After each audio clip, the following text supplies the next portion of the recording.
Hare Krishna and good morning from ISKCON, Hong Kong. I'm Sravaniya Dasi. And today we're reading from Srimad Bhagavatam, Canto 1, Chapter 17, Text 22. Thank you for joining us. Let's get started. Namo Vishnu Padaya Krishna Prasthaya Bhutale Srimati Bhaktivedanta Swaminiti Namani Namaste Saraswati Deve Gauravani Pracharni Nirvishesha Shunyavadi Vasacharistari Branchakalpatarubhyascha Kripa Sindhaveva Patitanam Bhavanebhyo Vaishnavebhyo Namo Namaha. Om Namo Bhagavate Vasudevaya. Om Namo Bhagavate Vasudevaya. Om Namo Bhagavate Vasudevaya. Narayanang Namaskritya Narang Chaiva Narottamam Deving Saraswatim Vyasam Tato Jayamudirayat. Okay, today's topic is reviving Dharma. And in this chapter, Maharaja Pariksit, having saved him from the assault of Kali, is now addressing the person appearing in the form of a bull to find out more about him. Here are some verses to provide context for anyone who hasn't been listening to this previously. So text number 12, Maharaja Pariksit repeatedly addressed and questioned the bull thus: O son of Suravi, who has cut off your 3 legs? In the state of kings who are obedient to the laws of the Supreme Personality of Godhead Krishna, there is no one as unhappy as you. O bull, you are offenseless and thoroughly honest. Therefore, I wish all good to you. Please tell me of the perpetrator of these mutilations, which blacken the reputation of the sons of Prita. Text number 18. Dharma the bull replied, O greatest among human beings, it is very difficult to ascertain the particular miscreant who has caused our sufferings, because we are bewildered by all the different opinions of theoretical philosophers. Some of the philosophers who deny all sorts of duality declare that one's own self is responsible for his personal happiness and distress. Others say that superhuman powers are responsible, while yet others say that activity is responsible, and the gross materialists maintain that nature is the ultimate cause. There are also some thinkers who believe that no one can ascertain the cause of distress by argumentation, nor know it by imagination, nor express it by words. O sage amongst the kings, judge for yourself by thinking over all this with your own intelligence. All right, so that's context. Now let's explore today's verse and purport. Text 22.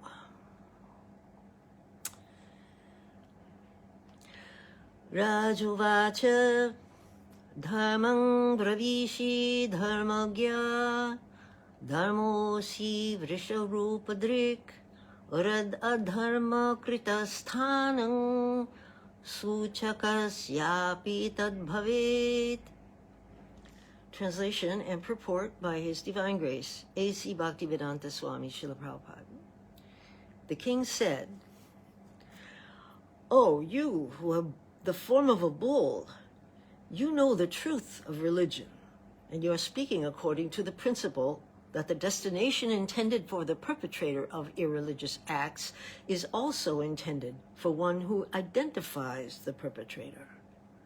You are none other than the personality of religion." Purport. A devotee's conclusion is that no one is directly responsible for being a benefactor or mischief monger without the sanction of the Lord. Therefore, he does not consider anyone to be directly responsible for such action. But in both cases, he takes it for granted that either benefit or loss is God sent, and thus it is His grace. In case of benefit, no one will deny that it is God sent. But in the case of loss or reverses, one becomes doubtful about how the Lord could be so unkind to his devotee as to put him in great difficulty.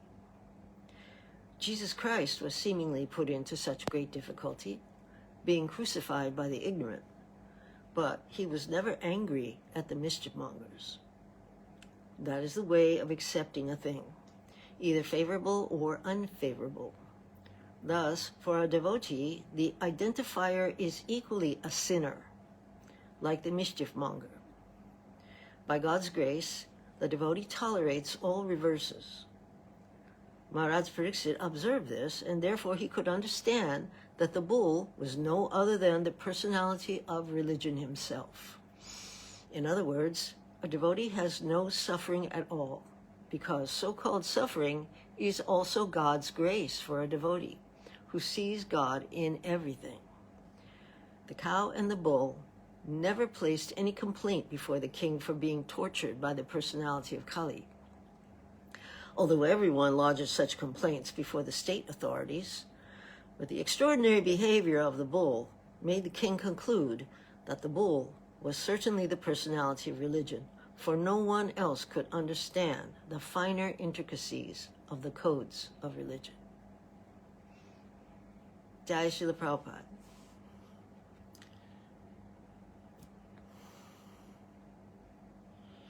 All right, so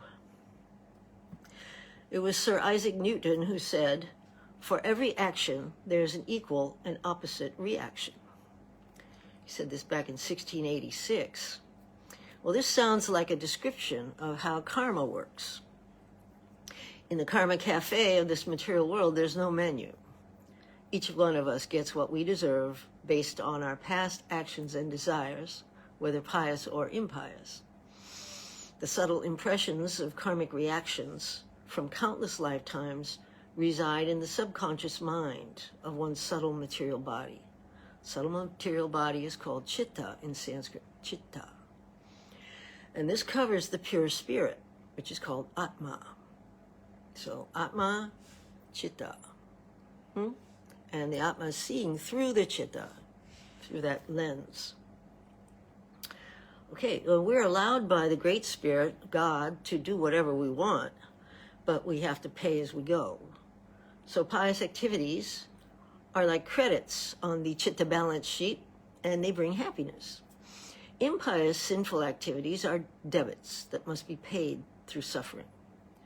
But to receive even the good results, one must take birth again and endure disease, old age, and death. Therefore, it seems that all karma is ultimately bad. What to do? Can one's karmic debt be forgiven and one be freed from the cycle of repeated birth and death? Yes. The process is called Bhakti Yoga, pure devotional service to the Supreme Personality of Godhead. Srila Prabhupada writes in a previous purport, according to the Padma Purana, our present trouble is due to the fructifying of seedling sins. But even those seedling sins are gradually fade away by the execution of pure devotional service. Thus, even if the devotees see the mischief mongers, they do not accuse them for the sufferings inflicted.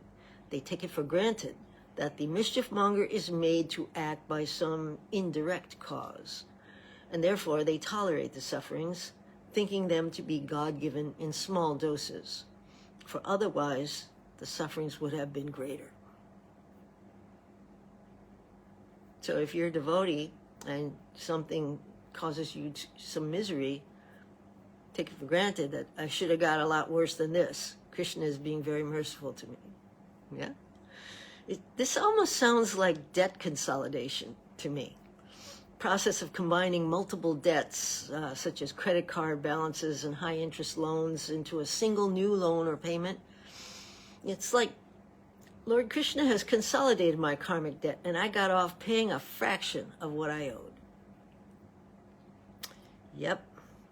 We should always remember that when we speak of Krishna, we are referring to God. Krishna is so kind that he would never send anyone to hell forever. By the way, heaven is also temporary. Both are in the material cloud.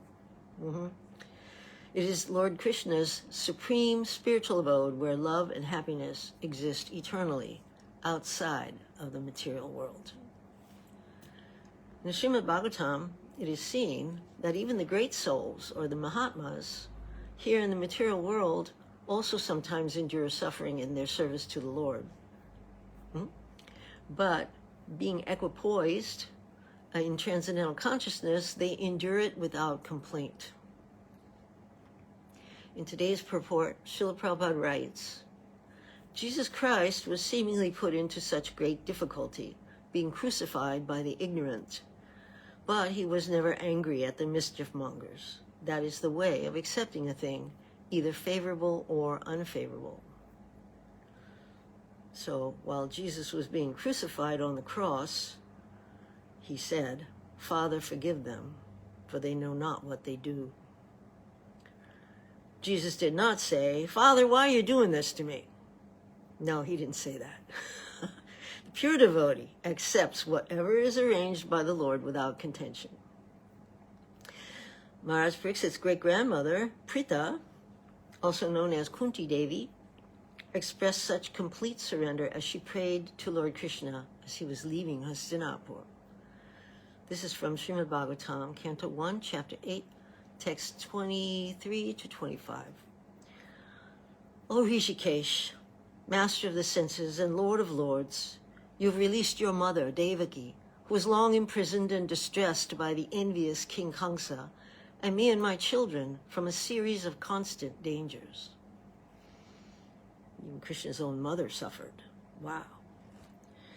Text 24. My dear Krishna, your lordship has protected us from a poisoned cake, from a great fire, from cannibals, from the vicious assembly, and from sufferings due to our exile in the forest, and from the battle where great generals fought. And now you've saved us from the weapon of Ashwatthama. And here's what she said. Kunti Devi said, I wish that all those calamities would happen again and again, so that we could see you again and again. For seeing you means we will no longer see repeated births and deaths. Pure devotee. In the purport of text 25, Prabhupada explains, generally the distressed, the needy, the intelligent, and the inquisitive who have performed some pious activities worship or begin to worship the Lord. Others who are thriving on misdeeds only, regardless of status, cannot approach the Supreme due to being misled by the illusory energy. Therefore, for a pious person, if there is some calamity, there is no other alternative than to take shelter of the lotus feet of the Lord. Constantly remembering the lotus feet of the Lord means preparing for liberation from birth and death. Therefore, even though there are so-called calamities, they are welcome because they give us an opportunity to remember the Lord, which means liberation. This material world is certified by the Lord in the Bhagavad Gita as a dangerous place full of calamities. Less intelligent persons prepare plans to adjust those calamities without knowing that the nature of this place is itself full of calamities. They have no information of the abode of the Lord, which is full of bliss and without a trace of calamity. The duty of the sane person, therefore, is to be undisturbed by worldly calamities, which are sure to happen in all circumstances. Suffering all sorts of unavoidable misfortunes, one should make progress in spiritual realization, because that is the mission of human life.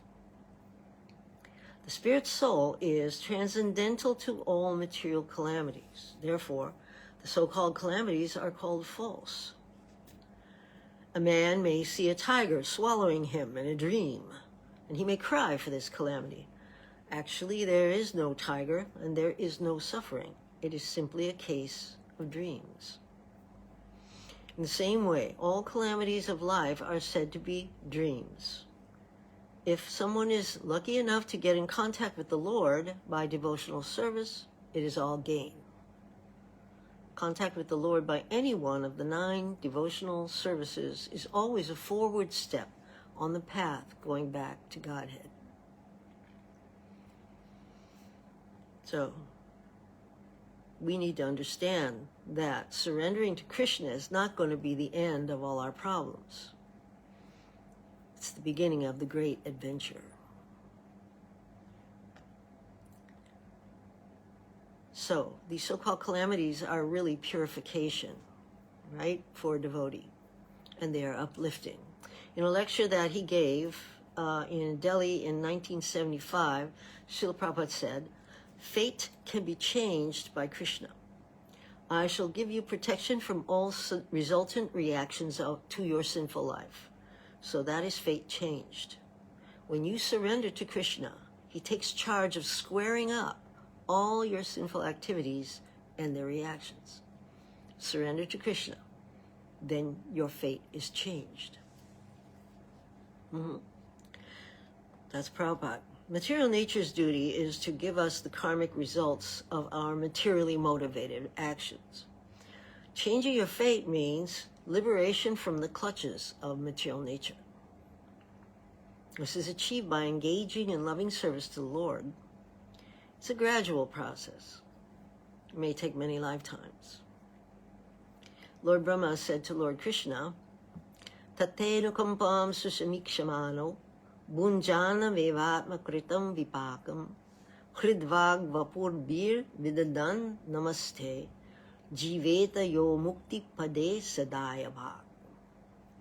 My dear Lord, one who earnestly waits for you to bestow your causeless mercy upon him, all the while patiently suffering the reactions of his past misdeeds and offering you respectful obeisances with his heart, words, and body, is surely eligible for liberation, for it has become his rightful claim.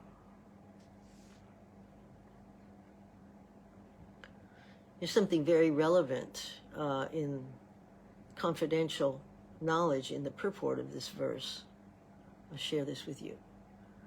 Lord Krishna explains in the Bhagavad Gita that a devotee who fully surrenders unto him is no longer liable to suffer the reactions of his previous karma. However, because in his mind a devotee may still maintain the remnants of his previous sinful mentality, the Lord removes the last vestiges of the enjoying spirit by giving his devotee punishments that may sometimes resemble sinful reactions. The purpose of the entire creation of God is to rectify the living entity's tendency to enjoy without the Lord. And therefore, the particular punishment given for a sinful activity is specifically designed to curtail the mentality that produced the activity. It means to make a change of heart, to purify the heart. Although a devotee has surrendered to the Lord's devotional service, until he is completely perfect in Krishna consciousness, he may maintain a slight inclination to enjoy the false happiness of this world. The Lord therefore creates a particular situation to eradicate this remaining enjoying spirit. This unhappiness suffered by a sincere devotee is not technically a karmic reaction. It is rather the Lord's special mercy for inducing his devotee to completely let go of the material world and return home, back to Godhead. That's the purport. So the Lord's special mercy is the surgical removal of particular attachments that the devotee still has. Just to be clear, it's not punishment, it's purification. Right? So here's something. When a devotee experiences something that seems like misery, he should think, what am I to learn from this? Krishna is trying to teach me something. What am I to learn from this? Learn the lesson and remember. So it's blessings and lessons. It says, actually, I put this all together in a book, Blessings and Lessons on the Bhakti Path. And this is specifically for devotees who take up Krishna consciousness. It's available on Amazon. And here's an excerpt from this book. Lord Krishna says in Bhagavad Gita, chapter 18, text 65 and 66, always think of me and become my devotee. Worship me and offer your homage unto me. Thus you will come to me without fail. I promise you this because you are my very dear friend. Abandon all varieties of religion and just surrender unto me. I shall deliver you from all sinful reaction. Do not fear. So, surrender in this context is not what you do when you lose the war. It's the realization that I am not the controller or the proprietor. Krishna is. And he is my well-wisher. So if you ask God for help, don't tell him how to do it, because his database is bigger than yours. He does it in very unexpected ways, and I'm sure you're aware of this. Surrender really means the agreement to cooperate with Krishna. Becoming one with God means to stop disagreeing with him. And as we surrender, we get with the program. So the program for us now is chanting 16 rounds every single day and following 4 regulative principles. You don't have to go out for a walk with the guru and have your picture taken to be an advanced devotee. You have to chant your rounds. And because that is the real protection, and that is the medicine that we have to take. Okay, so let's take a look at the 4 pillars of Dharma. Srila Prabhupada teaches that Dharma means the real characteristic, the occupational duty of a living being in relation to God. Dharma is an eternal occupation, an intrinsic quality that cannot be changed. In other words, it's how we're made, what we're made for. So let's now consider the foundation of ethics and morality, which is the basis of human civilization. The 4 legs of the bull of Dharma are tapa, socham, daya, satyam. Austerity, cleanliness, mercy, and truthfulness. These are the 4 pillars upon which human society rests. If these pillars are destroyed, then our whole civilization is destroyed. These qualities are widely appreciated by decent citizens, and to protect these 4 pillars, there are 4 regulative principles of freedom. Here are some excerpts from the Bhakta Handbook. The Bhakta Handbook, available online on radiokrishna.com. It's an ISKCON connected. All right? So, if you find it difficult to fully practice these principles, don't worry. It can be a gradual process.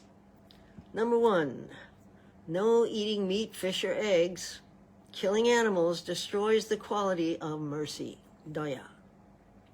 One turns one's body into a graveyard by consuming dead animals. These foods are saturated with the modes of passion and ignorance, and therefore cannot be offered to the Lord. A person who eats these foods participates in a conspiracy of violence against helpless animals, and thus curtails his spiritual progress. Number 2, no gambling. Truthfulness, satyam, is destroyed by gambling. This is quite obvious. Gambling turns a person into a liar, a cheat. Gambling invariably puts one into anxiety and fuels greed, envy, and anger. Number 3, no use of intoxicants. We know many arguments against the use of intoxicants. It's not a very difficult thing to understand, because anyone with a sane mind will accept that taking intoxicants is physically, mentally, and spiritually bad. It destroys the principle of austerity, tapa, because the reason people take to drugs is that they want to avoid their suffering in the material world. They do not want to face that austerity. Number 4, no illicit sex. Cleanliness, shocham, is destroyed by illicit sex. This is sex outside of marriage or sex inside marriage for any purpose other than procreation. Sex for pleasure compels one to identify with the body and prevents one from understanding Krishna consciousness. The scriptures teach that sex is the most powerful force binding us to the material world. Anyone serious about advancing in Krishna consciousness should therefore abstain from or regulate sexual activity according to the scriptures. By following these principles, you're not repressing yourself, but you're elevating yourself to a higher platform. And this is the process of Ishvar Pranidhan. Ishvar Pranidhan means surrender to God, and that's Krishna consciousness. So, surrender to Krishna is not the end of all our troubles. It's the beginning of the great adventure. And the main takeaway of today's verse and purport is everything occurring in a devotee's life is a direct interaction with Krishna. That is the way of accepting a thing, either favorable or unfavorable. Thus, for a devotee, the identifier is equally a sinner, like the mischief monger. By God's grace, the devotee tolerates all reverses. When we are engaged in devotional service, everything is either a blessing or a lesson from Krishna, our ever well-wisher. So my book, Blessings and Lessons on the Bhakti Path, is available on Amazon, and you can find the link in the comments below. Okay, so that's it for today's session. Thank you for listening. For ISKCON Hong Kong, I'm Sravaniya Dasi. See you again next time. Srila Prabhupada ki jai. Shri Shri Gaura Nitai ki jai. Hari Hari Bol.